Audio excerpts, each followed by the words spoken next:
What is up, everybody? Welcome back. It is that time again. It is Dock Talk time. Got a new panel, got new stories to tell. Let's jump into this thing.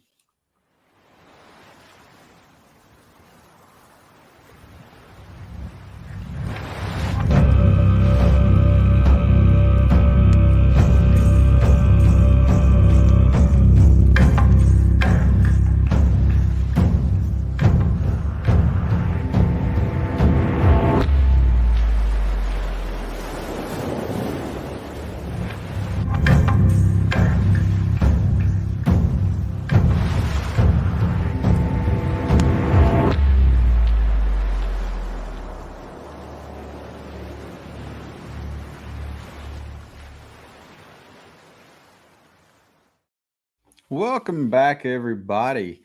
It is Dock Talk night. Like I said, we've got a new panel. So to start off the new panel, everybody knows me. I'm here every time. Let's start at the top. Let's go with Joey. Let me introduce yourself. Tell a little bit about yourself. What kind of kayak you're fishing in, and yeah.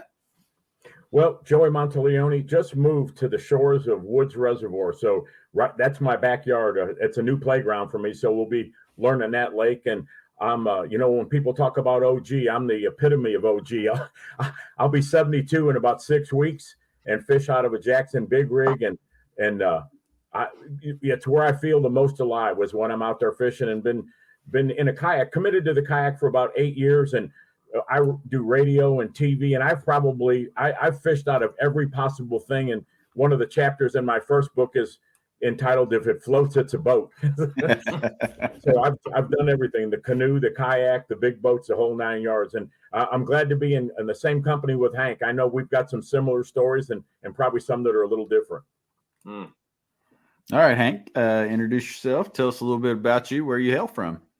Yeah, I'm originally from up north, born and raised in New Jersey, grew up fishing the Hudson River, Delaware River, all through Pennsylvania, upstate New York.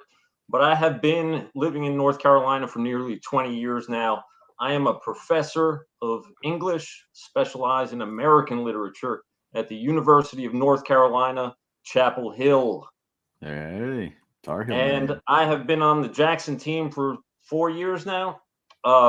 It was always kind of a life goal of mine. Once I sat in a Jackson Coosa in 2011, a friend of mine had a Drew Gregory limited custom signature edition. Mm-hmm. He loaned it to me, and my life changed forever at that moment. As soon as my old hide hit that seat, I was a new man.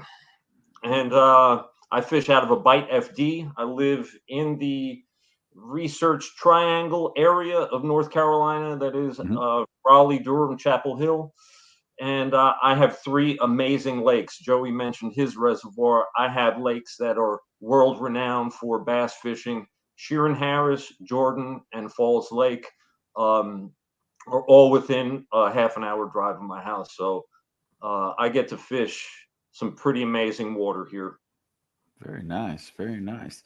Most of you guys watching, if you've been to the Jackson Kayak website, these 2 guys' names probably look very familiar. 2 of our biggest blog writers, authors in the house tonight.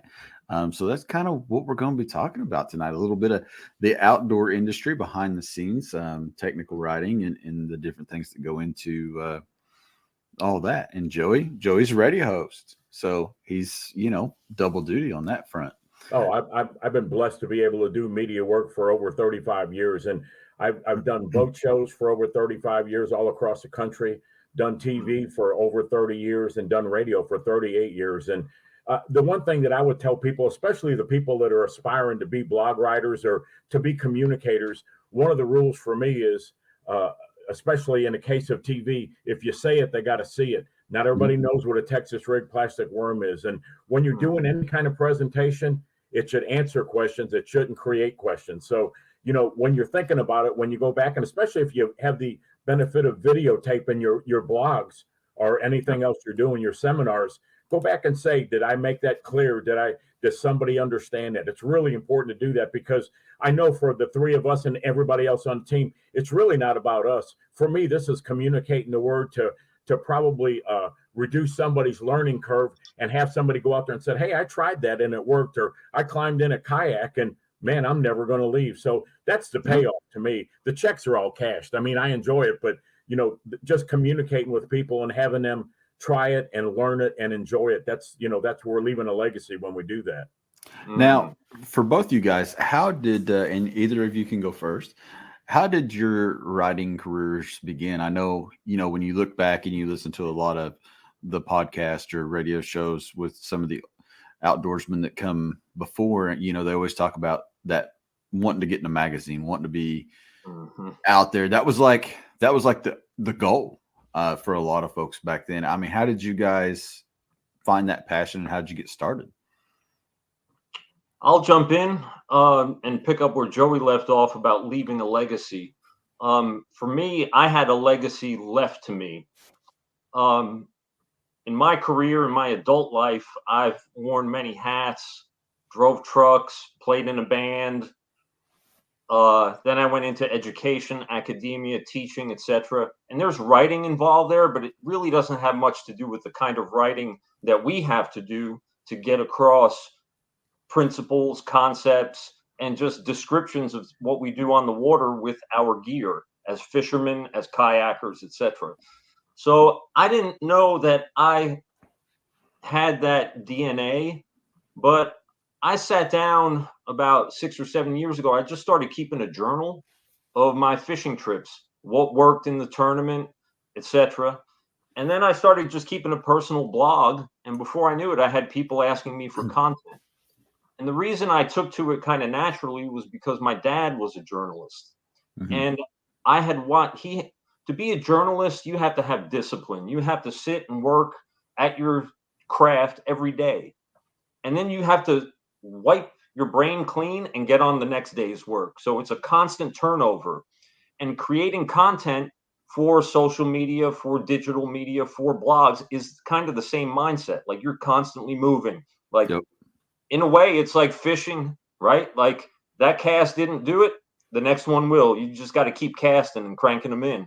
So it's a similar mindset in terms of, you're improving, but you're practicing at the same time and figuring it out. And that's what it was for me. I'm grateful to my old man. He was a hardworking Italian guy and he gave me a good work ethic. I just didn't realize it would translate to outdoors writing. So it's a question that I get a lot from younger kayak fishermen.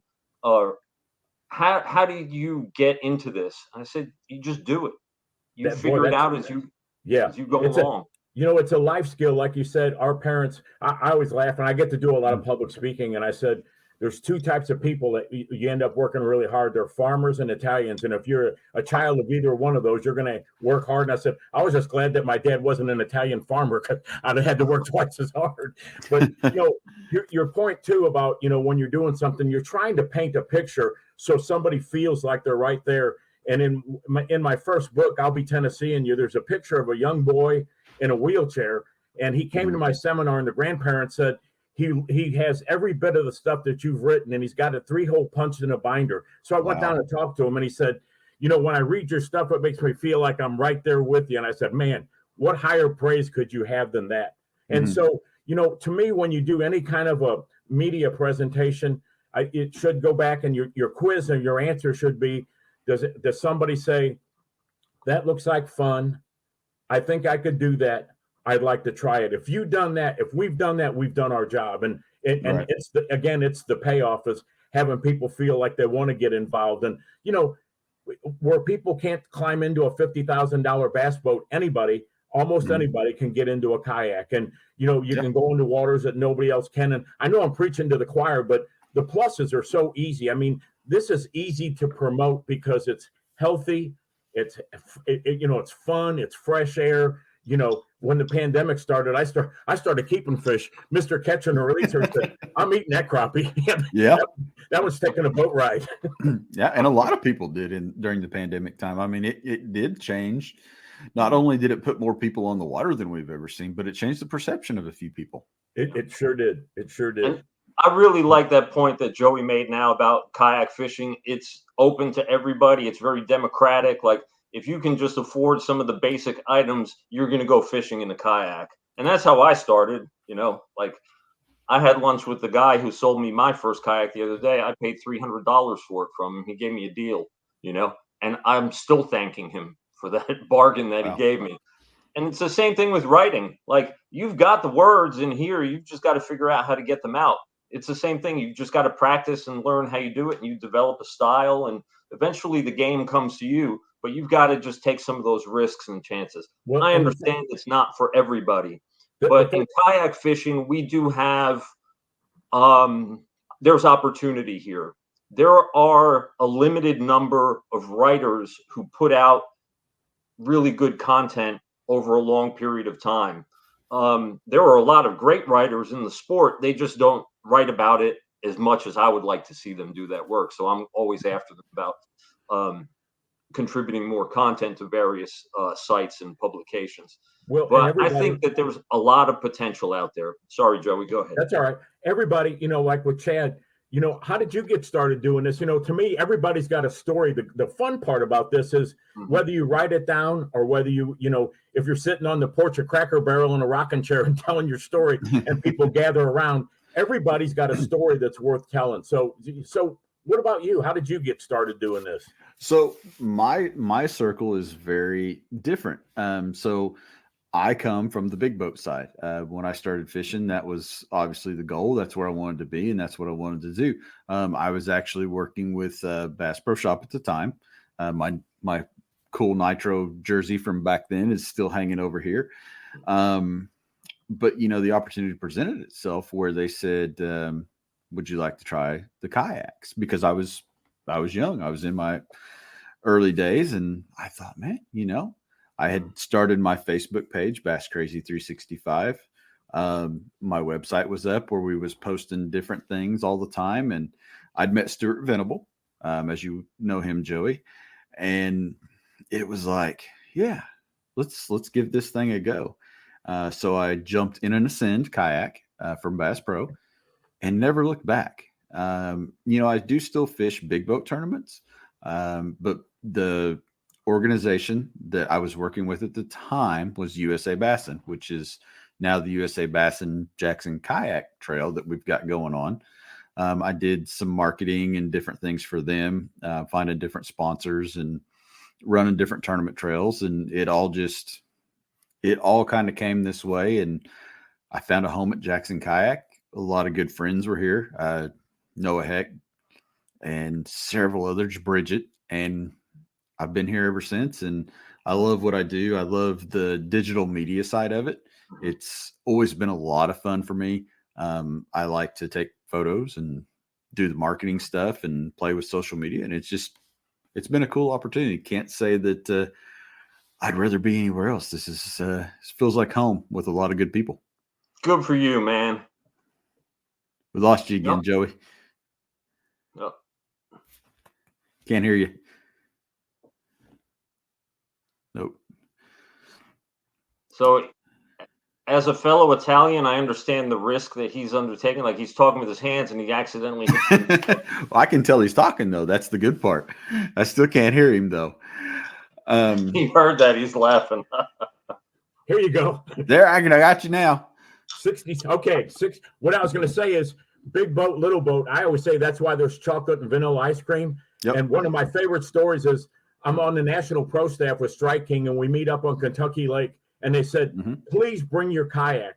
So I go up there with my one-of-a-kind red, white, and blue kayak. Yep. And all of these big-name bass fishermen, if you know Strike King, there's a lot of big-name bass fishermen. And one guy looks over me and says, you want to race that thing? I said, yeah, I'll race you. I said, right there behind the marina, there was an opening of about 4 feet. I took his cameraman, went behind the marina and caught 4 fish in the first 10 minutes. So the story is, again, don't exclude. I don't want anybody to be excluded. I don't care gender, size, age, whatever, that anybody can be in a kayak. Yeah. Thank you, Tanner. I appreciate that.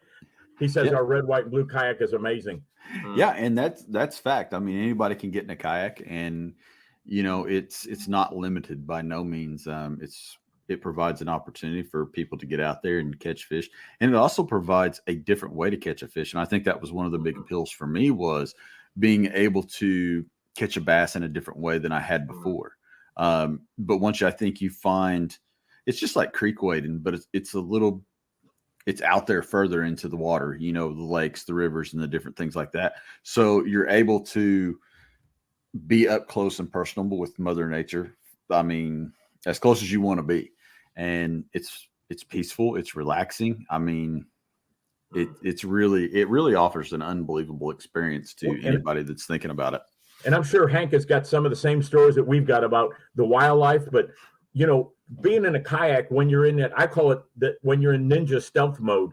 So when you're in that kayak and you come across a bald eagle, or you see a deer, a deer with a fawn right there on the shoreline, all the stuff that you see in that, I call it getting into the glide when you're paddling or pedaling or whichever you're doing, and you get into that glide.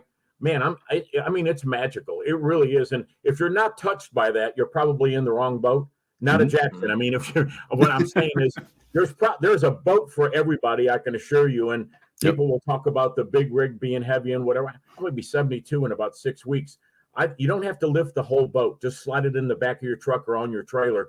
And where there's a will, usually I say where there's a will, there's a relative. Hank will get a kick out of that because of the Italian connection. But where there's a will, there truly is a way. You'll get on the water and you'll get to places that are just magic. There's no better way to put it. 100%. Now, I think one of the interesting things you hear a lot of people today, as you guys both riders, you hear a lot of people say that things like blogs are dead, but they're really not. I mean, when you go to the statistics of a website of any kind, whether it's Strike King Lose, Jackson Kayak, North Carolina's website, people read like you wouldn't believe. And, I don't think that's changing. Do you guys? Well, the learning curve to me of somebody being able to read really valuable, Hank's on is East Coast. Somebody else might be left coast. That everybody's got a different perspective, but there's going to be some commonalities, and there's going to be a bunch of stuff that you can learn. You can learn what Hank took 20 years to learn in 20 minutes by reading his blog post. How do you beat that? Yeah.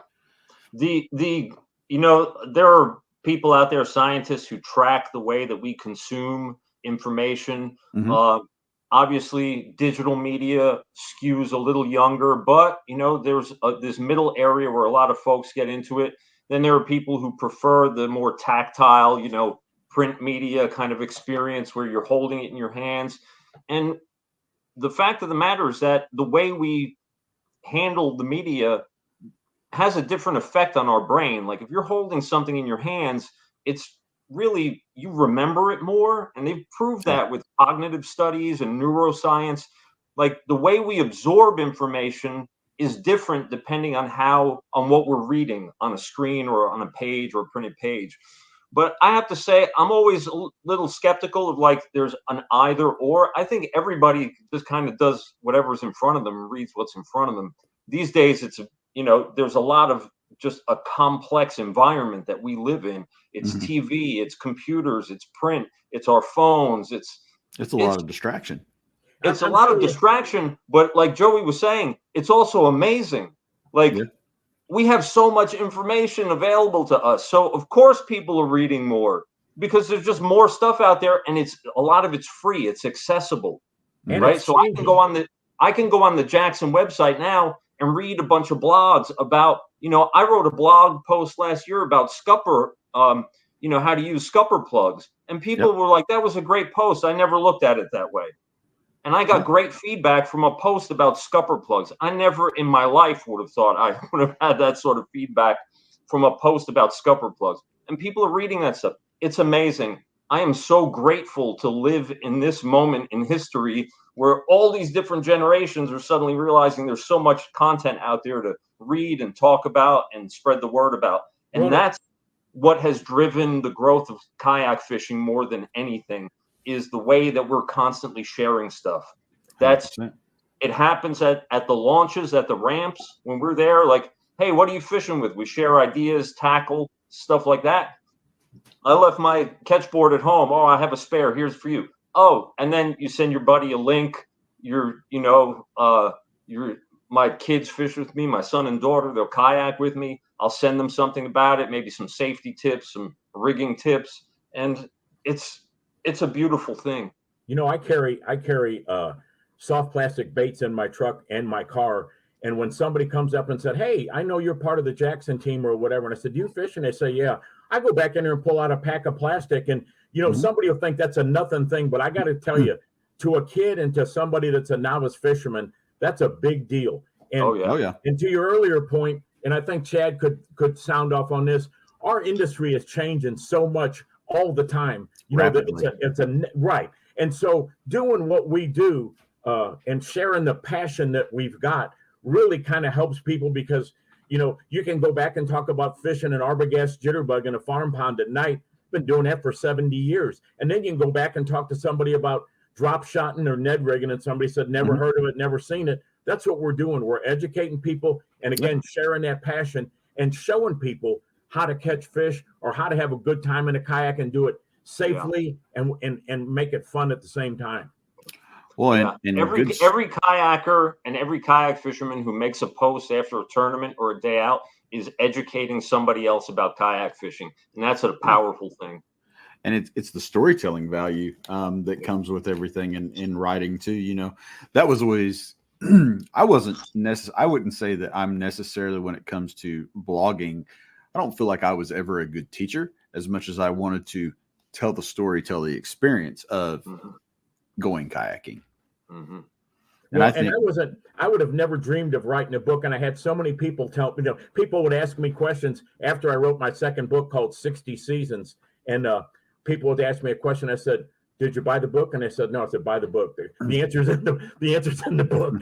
So, we do get to pass that on, and, again, answering those questions and then having somebody go out and apply that. And I don't care. I taught karate for almost 20 years. Seeing somebody apply that, seeing somebody do the fishing part of things really makes it fun to see somebody use the application. Mm-hmm. Yeah. And I think with fishing comes a curiosity, and with kayak fishing comes more curiosity, if you will. And you guys see it, Joey. I know you see it down there where you put in at Rock Island. There's always people at a boat ramp, and when you're loading and unloading, even today, and we've talked about this on a few different dock talks, people are intrigued by these kayaks, and doesn't matter how rigged out they are. Joey's a minimalist. I'm probably drag too much stuff. But when you set either one of those kayaks on the bank, it draws questions. It's like, I didn't know that was possible. I mean, still, and I mean, this has been going on for a long while now, considering in 2012, we had a massive industry boom where kayaking just explodes. You see more and more and more people jumping into these things. And now kayaks are everywhere to us. We see them all over the place, but there's still questions. There's still people that strive to have things answered. Well, and I like that you brought up I'm a minimalist, and I don't back off of that. To me, the important part is you should make all of this stuff as your own, whether Hank's writing or I'm writing or whatever. And when people say, "So, what do you do to your kayak before you fish in it?" I said, "I cut the plastic off and then I go fish." I said, "That's what I do." So I said, "I'm not dependent on any batteries, and I don't care who else it is doing it." Doing it your way is the fun way. Whatever is the best for you is the best way for you to do it. You don't have to do it how I do it. Don't have to do it how Chad does it or how Hank does it. You've developed, like writing, you develop your own style. And if it works for you, then that's the most important part. Yeah. Yes, absolutely. That's a great point, Joey. Thank you for making it. It's taking what you have around you and doing your thing and developing a style. It's the same in writing. It's the same in fishing. It's the same in life. You just got to make the most of what's near you and what's at hand, and the people around you who are going to encourage you and give you feedback. That's really important. Yeah. I think, so to add to what Joey said, take off the plastic and go. I think no matter if you're a seasoned kayaker or a new kayaker or whatever, anytime you get a brand new boat, the first thing you ought to do is take it out, rip the plastic off of it and put it on the water. Get to know it, Right. the Nar and me were a perfect example. I did it. I took it out, and the first goal was one fishing rod, a couple baits, and let's go get to know this thing. That Cruza X has got me intrigued. I know it's a beautiful boat. I know my big rigs are outside crying when I say Cruza X, but I almost feel like I've got to do that. And you realize how nimble the boat is, and it's less like driving a different car. Yes. They're all different. They all have upsides. They all have downsides. And for me, the first thing I tell everybody when they say, I want to buy a kayak, which one should I get? And I said, what's your goal? I don't care what you're doing in life. What's your goal? And I said, the first thing I would tell you is safety. Get yourself a life jacket, throw yourself in a pool, and see what it's like to go into the water. Don't just say, well, I don't need it, or I'm sitting on it, or I don't wear it when it's summer. Wear it 100% of the time and see what it's like. And then when you paddle that boat, I like to stand up in the boat. I really like to stand up in the boat. I'm standing up 95% of the time. Well, get a boat that's stable and you feel good in. And when people say, well, I'm not sure which boat I should get from a safety standpoint, I said, get the boat that you would put your grandchildren in. That stops the conversation right there. Yeah. I mean, the OG big rig, I'd put my grandma in it. I'd put my grandma in a Liska, to be honest with you. There you go. Yeah. I mean, that's probably one of my, if I was going to take anybody out and just on a whim, I wouldn't hesitate at all to put them in a Liska. The Kusa, I think, feels a little bit different, but it's awesome. It's awesome. You need to try it, Joey. You'll like it. Oh, I'm sure I will. I don't know where I'm going to store all these kayaks, but I'm willing to take a shot at it. It's a good problem to have. Well, Joey, I got a suggestion. And of course, everyone does their own thing. I made a post about this a few weeks ago. And I've done this periodically over the years. Sometimes when I have an older boat and I'm ready to move on and I'm ready to sell it, I'll ask around and find if there's someone who needs a boat, and I'll give them a break on it, because I feel that it's more important to pass along some of these boats, right, to that next generation. Absolutely. I sold my first big rig to somebody who was handicapped physically for $200. Yep. And the guy was ecstatic. Still got the boat. So wow. and to me that speaks volumes. A, about Jackson's quality, and B, about what we're doing. If we get somebody out there and it changes one or two lives, what more can you ask for? Yeah. And you talked about leaving a legacy earlier. That's part of it, is passing it along so that the next person, because a lot of people, they it's not that they don't realize it. It's hard for any of us to step back and really appreciate what has happened in the last 10 to 15 years in this sport. We've created a global phenomenon. It's amazing, right? Oh, so we built something, and now we have to pass that along to the next generations and make sure they carry it on, because what we've got is special. It really is. And that's why there's so much interest in it and talk and buzz around it over the years. The innovation at Jackson Kayak, and in other kayak designs all across the industry, all the product design innovations that you see over the years. Wow. Like, I remember 10 years ago, we were talking about it last night on one of the on the TK Trail podcast. We were talking about how we used to have to make our own crates to put in the back of the kayak. Yeah. We talked about that the other night with Jim Salmons as well. Yeah. Like, wow, those days. I mean, I would still love to make my own crate, but I can just buy a great one from a good company, and it's ready to go. And it's an amazing thing to pass that along. It is. Yeah. I think we all, I think we would agree too. We've got a great team of people that have the hearts of teachers, and that we want to part of passing this on. And my goal every year is to introduce people to this sport, to fishing, to the outdoors, to keep families closer together, and put down your phones, put them in the dry box, shut them off, whatever you got to do, and get out there and enjoy your family. And I also am a big fan of kids having newer equipment. Don't give them passed down stuff, because they're just going to get frustrated. If you want to get them interested, have them catch. If you've never seen somebody catch their first fish, I live for that. I've done that so many times. It is a joy that you're giving them something, and you're creating that spark that somebody's going to carry with them the rest of their lives.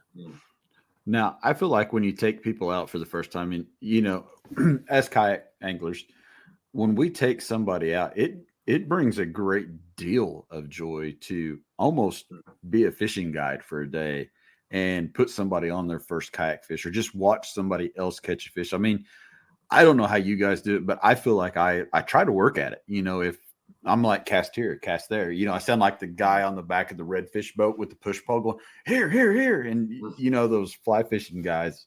I feel like that when I take people out, but there comes a lot of satisfaction with it. Well, I guided professionally for a long time, and I guided canoe trips in the wilderness area in Canada for 27 summers.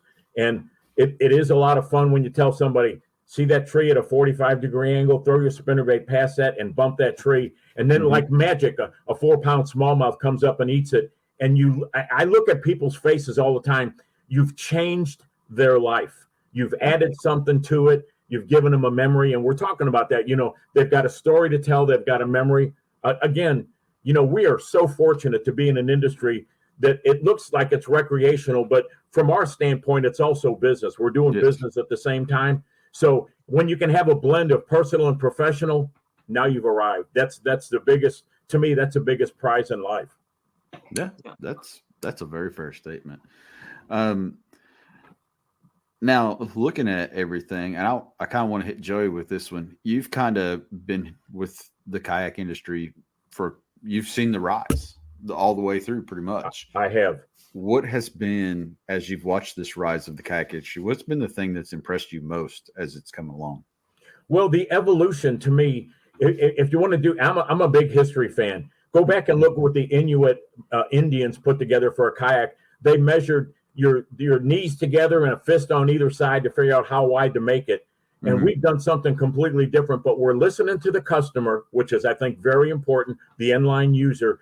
And each year, the kayaks you see, I think they're a little bit more fishable. I think they're a little more safe. I think they're a little more nimble. And it might come at the price of being a little heavier or a little lighter, whichever that might be. But I think listening to the end line user and understanding that those are the people, A, that know because they've been doing it, and B, they want to make improvements all the time. You talk to outdoor people, and you can give them any concept, any product, they will find a way to improve it. It may not be pretty at first, but when you incorporate that, to me, that's the biggest thing. I worked for Browning as their public relations director, and they had a fishing division. And the first thing I did was tell everybody, send me all your broken reels. And they said, are you kidding? I said, no. And I said, why? I said, we're going to engineer out what's breaking on those reels to make a really good loose reel. And it was a fun thing, and it was very effective. And I know Jackson's doing a lot of the same things, that whether it's the tie downs, the scupper holes, whatever that is, that there's more science to it than people realize in the background. So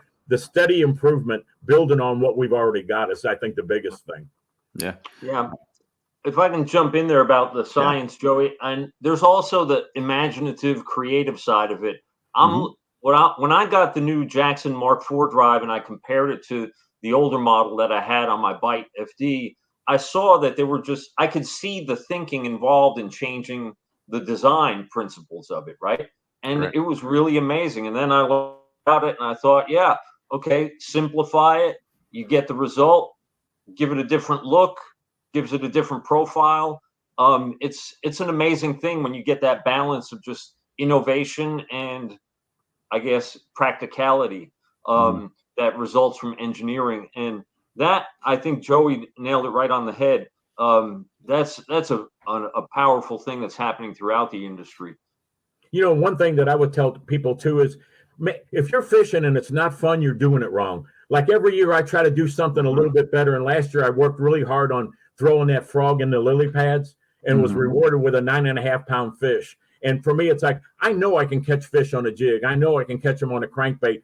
Challenge yourself to do something a little bit different. It really does make it fun. And you feel a certain level of success at saying, I went out there and tried to do something a little different. And like Chad said, sometimes it's the one rod, go out there with the one rod and two baits and make yourself do that. And it makes you better. It makes you better and probably appreciate the other things, and adds a little something to your fun if you experiment and it works out. Very much so. I think there's a lot to be said. I mean, even trying new things as they've came along, it really takes that day of just throwing it in your boat and buckling down and going for it. Yep. That's the best way to learn any new technique as far as fishing goes, I think. Or coming to terms with a technique you may not be good at. You hear a lot of people today, which is wild. And I know you hear it too, Joey. Jig fish, like they say, I just can't fish a jig, and it's like, really? Just go throw the jig for a day. I mean, right. It's a simple bait. You drag it, you hop it.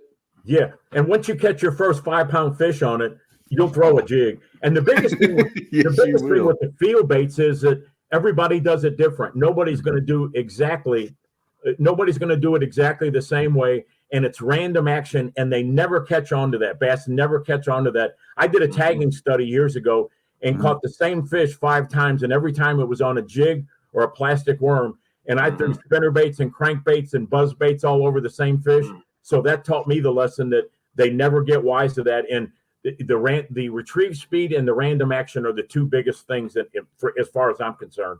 Yep.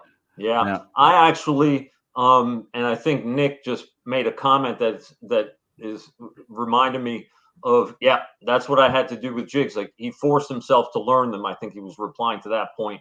I did that. I grew up, my confidence technique, especially in a kayak, I love topwater fishing from a kayak, because with the low profile, when the fish come up near the surface to hit a topwater bait, well, guess what? They can see more of what's going on around them.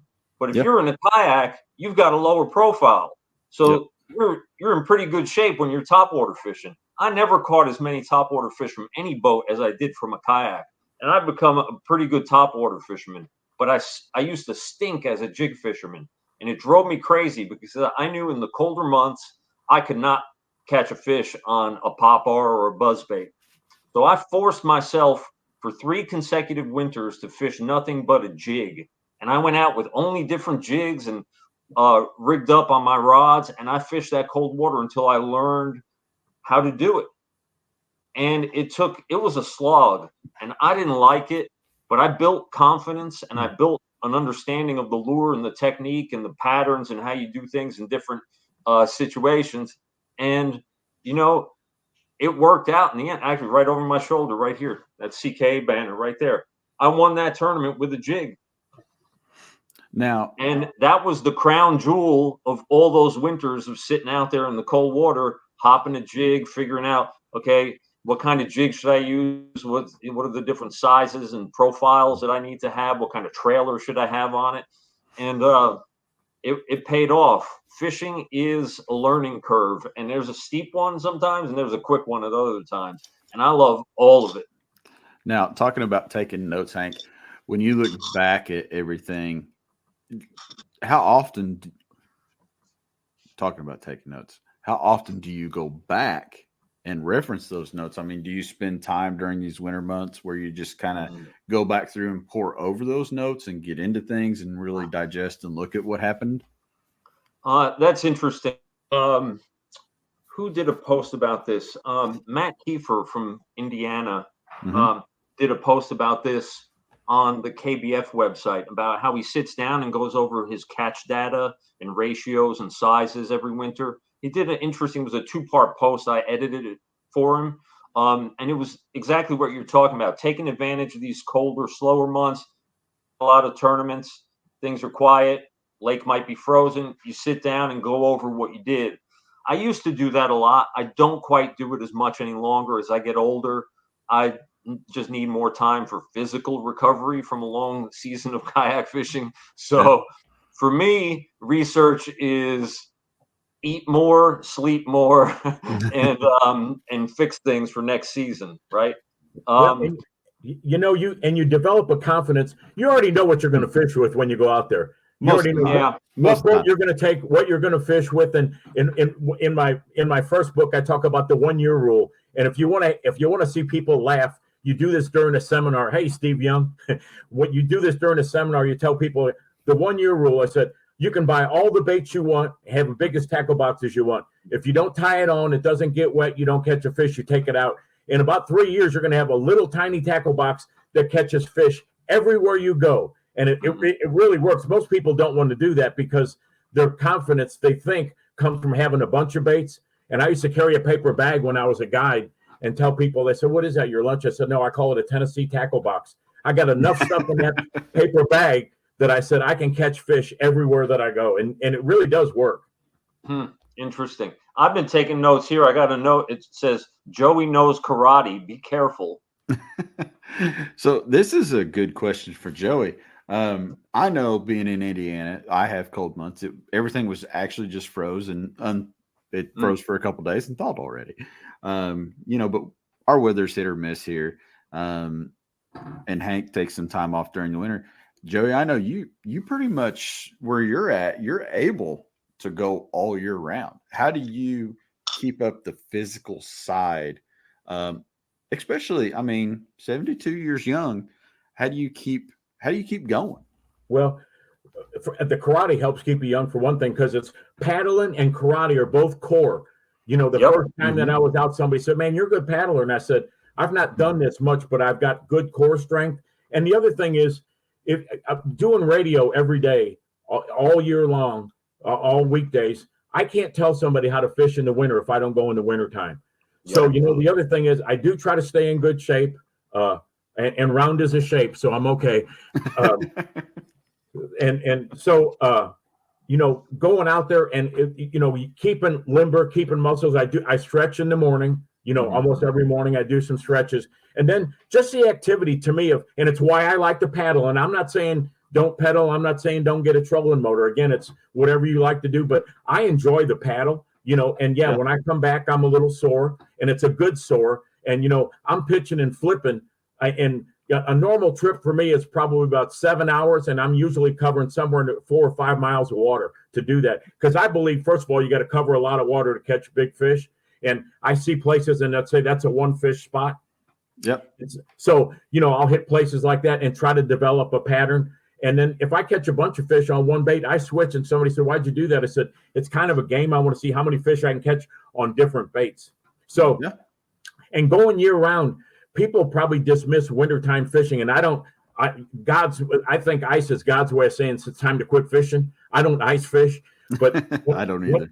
When it's cold, I will go. And if you throw a jerk bait or the jig that Hank's talking about, jerk bait, jig, spinner bait, I go with a single willow leaf with a glimmer skirt on it that looks like a shad. When you stop reeling at it, starts to helicopter down. It looks like a dying shad. You're not going to catch 40 fish here in January, or I'm not, but you might catch 5 or 6, and one of them might be a wall hanger. So that's kind of the challenge. And I've always liked being able to go out every month and catch fish. And to your point, Chad, if you're in a place, I'm not Gene Wilson. I can't go like every day, but I could go every day, but the weather doesn't permit. And one thing that I've realized is there's really no bad weather. There's just people that are unprepared for it. Right. Yeah, that is very true. Yeah. I totally agree with what Joey said. I've learned also to be more selective in the wintertime. I've discovered, for example, with lake fishing, still water, it presents different challenges because fish tend to congregate a little more. They bunch up. Sometimes they might be a little harder to find in colder water. But I've learned that river fish never entirely go dormant. So I've actually become more of a river fisherman in the winter. I've got a couple of really good rivers in my area, some smaller rivers, but also a couple medium to large size ones. And I've fished more, but then there are different safety precautions there. You have to be very careful in moving water because you're bundled up for the cold air. Right. But if you spill with all that extra stuff on, you better really know what to do and quickly because you're in trouble. Absolutely. So there are different safety considerations, I think, for colder water. Our Jackson teammate, Ken Wood, he had a really scary experience years ago spilling on a big lake. And he's talked about that often as a criterion for taking different types of approaches to safety in colder water. And that's really important, too. But I love winter fishing. I'm with Joey. I just don't do it quite as much as I'd like to.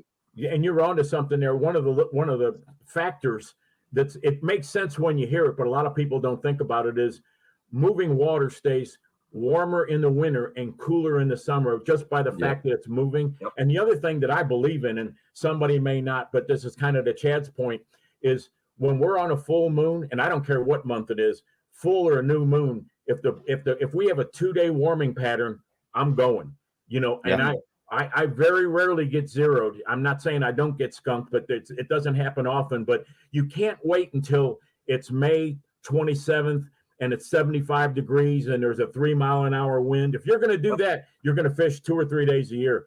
The way to challenge yourself, and I'm notorious for telling people, as a kayak fisherman, I hate the wind. It's my least. I'll fish dirty, cold water anytime, but I hate the wind, and not because it's not safe, even though it's not. When you get a wind advisory, stay off the water, but it kind of takes away the things that I like to do. But you don't know unless you go, and you can't wait for perfect weather to go. Yeah, it's like the old man in the Sea says, anyone can be a fisherman in May. There you go. And Hemingway nailed it with that one. Do you guys feel like winter fishing, helps the patience? I think it does, and it does something else. And I think everybody, I have 2 concepts that I believe everybody belongs to. Everybody should have a place to live, and everybody has a right to be on the water. I'm not a big jet ski fan. Never been on one, don't want to. But you know what you don't see in the wintertime? Jet skis. Yeah. And a lot of people, the big boats go up September 1st here is kind of like the marking, or, Labor Day is when people say, okay, the fishing is over. The water freezes after Labor Day. Yeah, well, yeah, exactly. It freezes. Everybody that has the water freezes after Labor Day. Yeah. And some people just stop fishing no matter what. They just say, well, I don't go back out. And as long as you're comfortable and you're taking the safety precautions, I'm telling you, for me, if I had to pick a time to fish, the best time to fish, it would be every day in October and the first 2 weeks in November. If you're looking for a trophy, that's the time to go. Yep. Yeah, that's fair. Very fair. Now, jumping back into talking about the writing and the different things like that, Joey, you've written a few books. What's next for you as far as writing? Well, I wrote a novel. I stepped outside, and it's kind of fun because just like kayaking, somebody said, well, you've got and I really believe everybody's got a story. And I wrote a book last year called Secret of the Storms. And it's Sente Ani, 100 years, that my family had been in this country 100 years. So it's kind of historically based, and it's a little rough at times, but so was my family. So, but I wrote a novel, but to me, it's, if you have that heart of a teacher, I've already got 2 blog posts ready to submit, but you want to keep communicating that. And I wouldn't say that another book isn't probably in my future. It might well be. And I donate most of the proceeds of my books to St. Jude's Children's Hospital. My money's all made. I'm not worried about making money. I'm worried about spreading the word and getting people started outdoors, in a kayak, on a bank, with a cane pole. I don't care how they get outside and what they do. Get outside and enjoy, for lack of a better description, God's creation, that there's so much to see and do. And if you've never, whatever it is, there's always something you can learn when you go in the outdoors, and it either reinforces something you already knew or you learn a new lesson, whether you're hunting, fishing, or just paddling. Sometimes we just go paddle. I mean, I'm not saying I don't have a rod in there, but sometimes I just want to go paddle for a while. Yeah. Well, I can attest to that. That's solid, man. Yeah. And it's fun because when you have and I've been blessed, people say they're blessed. Said, let me tell you my story. Getting to do radio every morning keeps you relevant. Getting to write keeps you relevant. Doing boat shows keeps you relevant. Doing TV keeps it keeps you sharp, and it gives you a chance again to communicate that message of the environment. I was a big catch and release person, and then I finally realized, I don't want to shame somebody into taking some, for taking some fish, and so now I tell people the story that you never seen a farmer walk out to a big farm field. Hey, Tony Evans, you never see farmer walk out there and say, boy, look at that beautiful field of corn. I don't think I'm going to harvest that. I'm just going to leave that up. So that's very fair. Catching a few crappie, a few bluegill, and I take the smallest legal fish, and I'll clean enough for a meal with maybe a little. I don't know if there's ever any leftover crappie, but if there's a few leftover fish, and that's okay. And that's part of the experience, teaching people how to catch and the value of release, but also that, again, that's kind of God's grocery store, that we can go out there we can eat some. If you've never had a fish fry from the same day that you fished, you're really missing one of life's treats. Yep. Absolutely. Yeah, absolutely. I think that's well said, Joey. There is a time and place for that, and there's an emerging scientific consensus. I talked to wildlife biologists. I was part of a working group here in North Carolina a few years ago as a representative of the kayak community or the kayak fishing community. Me and one of the other guys, we sat in as part of this working group. You had hydrologists and plant biologists, or aquatic plant experts, and fisheries biologists, and all these different engineers and scientists and guides and representatives from BASS and so forth. And it was a fascinating experience. And one of the things that came up was that actually catch and release has been too successful in some places. Right. Because what happens is that when you keep putting those smaller fish back into the lake, they create competition, and statistically they drive the average size down. Yeah, and you see that with a lot of old lakes. Yes. Yep. There's a finite food, food available, and you can't have, even if you fish a farm pond, you have to understand balancing that out is really an important thing. There's something called the 10-to-1 rule. It's what I call it. For every bass you take out 10 bluegill. And when you do that, you keep a little small body of water healthy. And before we go too much further, I do want to say, and in all sincerity, my sincere thanks to Jackson Kayak for making this possible for me I could have done it otherwise, but they facilitated this and they've given me a platform to work off of. And I'm lucky to have a lot of really good sponsors and people that have become friends over the years, not just business, but friends. And for me, again, I don't just wear the Jackson logo. I live the logo. I want to, I want to be proud of what I'm paddling and spread that word and have everybody be as successful as they can be. And I do have to say that for people who golf, and I don't know who does, but I always have to throw this in there. Yeah, golf is for people who don't lie well enough to fish. I can't say that I'm a golfer, so you're safe here. Well said, Joey. I'm grateful as well. It's a powerful thing that we have here, as I noticed earlier. My problem, we were talking about patience earlier, is that also as an Italian American, I'm stubborn, right? So when I get impatient and I think, oh, I'm going to tie on a jerk bait, I'm going to tie on a crankbait and start, moving a little more. Another part of me says, put the jig back in your hand and fish with that. So there's this constant conflict that sometimes it produces great results. And the fact that I get to sit out in a good kayak and do that kind of work and talk about it and write about it and encourage growth in the sport in those ways is a pretty amazing thing. Or else, because, in another way, if I didn't have that outlet to communicate all of that, I'd be driving myself crazy, arguing over a jig or a crankbait, popper, or a worm or a T-rig. So it's a really amazing thing. A lot of it just works together in funny ways, and I'm constantly surprised by some of the things that come up as a tournament director, as a tournament angler, as just a casual fisherman, someone who enjoys paddling on the lake with the kids. I'm open to all the surprises. It's amazing. We were talking about wildlife before. One day I was just paddling down the river and I heard something barking over here, and I looked, and it was a little otter pup, and its head was just like this big. It was sticking out of the water, and it was barking. I thought, hey, we're friends. We're talking. It's talking to me. And then all of a sudden, I heard another sound, and I looked next to me, and Mama wasn't too happy about the fact that my Jackson kayak was between her and her pup. And the pup was like, Mama, come get me. And the mama was like, I'm about to eat this guy, a hole right through his kayak.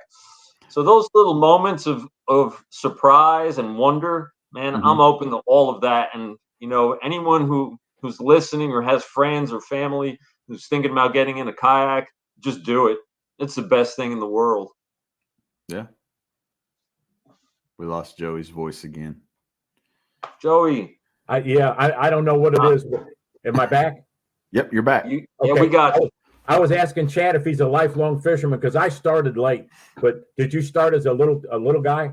So on my wall hanging that you can't see over here on this side is a Snoopy fishing pole. It is a replica of my first fishing pole that my mom actually went out and found at a flea market. And I Wow. can vividly remember as a young kid, probably 3 years old, sitting in the driveway, casting that thing into a mud puddle. Wow. Did fishing didn't, I mean, I always fished, panfish. My grandpa was a farmer. So we always had a pond full of bluegill. So we would go out there and catch bluegill and throw them back and have a good time doing that. But as far as bass fishing goes, it didn't find me till later in life. I was too busy, running around chasing girls and riding motorcycles and trying to land on my head as a young teenager. And, as I got older, I wrecked my ATV and scared the crap out of myself, to be totally honest with you, Joey, to the point where I never got back on it. And to find and fix that competitive edge, it was fishing. And it also brought a lot of peace. Yeah. So that's kind of where bass fishing took its hold, and the competitive side of it. And, the constant movement of bass fishing is what I needed as a person. I just had a really hard time sitting still and bobber fishing or cat fishing or something like that. So bass fishing is kind of why it helps my ADHD. Well, and I got started late and didn't really have many places to fish. And I fished for the first year and never caught a fish. Now, I didn't go a bunch, but I remember the first bass that I caught, I pitched in a live night crawler on a float right in front of a willow tree over a farm pond. And that float went straight down, and I jerked that fish up. It landed at my feet, and it changed my whole life. I realized then that was something I always wanted to do. I never thought I'd be any good at it, but I knew I would enjoy it. And so I'm sure Hank has got a similar experience in terms of, you remember your first fish or how you started? Oh yeah, I do. My family, my parents were right off the proverbial boat. By then it was an airplane, but both Italian immigrants. And if you know about the history of upstate New York, and in the history of our country, all these waves of immigrants, Irish, Greek, Italian, Polish, etc., who came in through Ellis Island in New York Harbor, they didn't go too far. The Germans went over to eastern Pennsylvania, and the Dutch were here, and the Swedes were here, and all that. But everybody takes vacations. So upstate New York was filled with all of these amazing, like, ethnic resorts. And, like a lot of the great comedians learned their craft up there performing, like Henny Youngman and Rodney Dangerfield. They used to perform at like the Jewish resorts and things like that. And there were these old Italian resorts where my parents would take me. And this one in particular was amazing. And there was a big old pond in a park across the street there. And when I was a kid, I had a thing for, you could walk through that park. It was a new park, and there were mounds of dirt, and you could kick over the rocks and find these big fossils of fish and snails and all kinds of weird stuff that had just been turned up by the bulldozers when they built the park. And I was like, oh, wow, look at these great fossil fish here. And then I was like, wait a second, there's live ones in the lake. I was like, light bulb. Yeah, there you go. I talked my parents into buying me whatever the equivalent of a Snoopy fishing pole was back then. I remembered it was a Zebco bait caster. And we got it at the Kmart down in town. And I went out there and I started catching bluegill and bass. And I was 7, maybe 8 years old. And party's over. Yeah, that was it. Yeah. And when I moved to Tennessee, Missouri is not a bad place to be, but I love moving to Tennessee. And when I came down here, for business reasons. And it was always fun for me that when you migrate, I always want to know how, like, Chad ended up where he was or Hank did. And when I would come in here and people said, do you live here? I said, yeah, I do now. And they said, where do you work? I said, I don't. And they said, well, how are you surviving? I said, I'm in the witness protection program. All the questions dried up. Yeah, that's actually a good way not to get questions about your spots. You get to hold. That's right. Hey, look, I'm Italian, so don't ask too much. Hanging around at Del Hollow for a couple summers, I couldn't believe how many Indiana people were there. It blew my mind. Yeah. Just meeting people. I mean, it was crazy. Every time it seemed like me and my wife went somewhere, it was like, oh yeah, we're from Indiana too. They'd see, the license plate on the truck or whatever. I mean, it's crazy. Real Foot Lake in the northwest part of the state has got, you want to see license plates, and they've got fabulous fishing. It's the only natural lake in the state, and it was formed in 1811 when the Mississippi River flowed backwards from an earthquake, and it's got a population of crappie and bass that you just would not believe. And we see a lot of Indiana, see a lot of Michigan, a lot of Illinois, and locally. I mean, we've done a bunch of TV shows up there, but it's a great natural lake. It's a lot of fun, and we are blessed to be in a place that's got a lot of water. And it's exactly why I just built this house. Been here 3 weeks. My backyard is Woods Reservoir. Can't wait to hit it. Yeah, and Real Foot Lake has always been kind of a bucket list place for me. I've never been there. It's probably like one of the one places in Tennessee that I've actually never been. The reason I actually want to go there, though, is ducks. I kind of want to go on a duck hunt on Real Foot. You could come right here and duck hunt, right in the backyard. But if you go to Real Foot, go during bluegill season, and if you got kids, that's what I've heard. Yeah. If you got kids and you want to catch a cooler full of bluegill, and I don't keep a cooler full of nothing because I don't want to clean more than 10 of anything. But I'm telling you, the bluegill, when the bluegill are spawning down there, it is absolutely incredible. And get a guide for at least the first day. That's one of those little tricks. And we've taken the kayaks up there. It's great kayak water because it's got a lot of shallow water and stumps, so it kind of keeps our glitter boat brethren off the water a little bit because they don't want to. They don't have stump jumpers. They want to.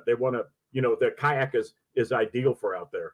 Very nice. I know some of the crappie that I've seen. One of my buddies that used to own crappie-crazy.com, he went out there, and man, just some of the crappie that they had caught were just magnums. I mean, they were huge. They are. I've got pictures. They are some big crappie.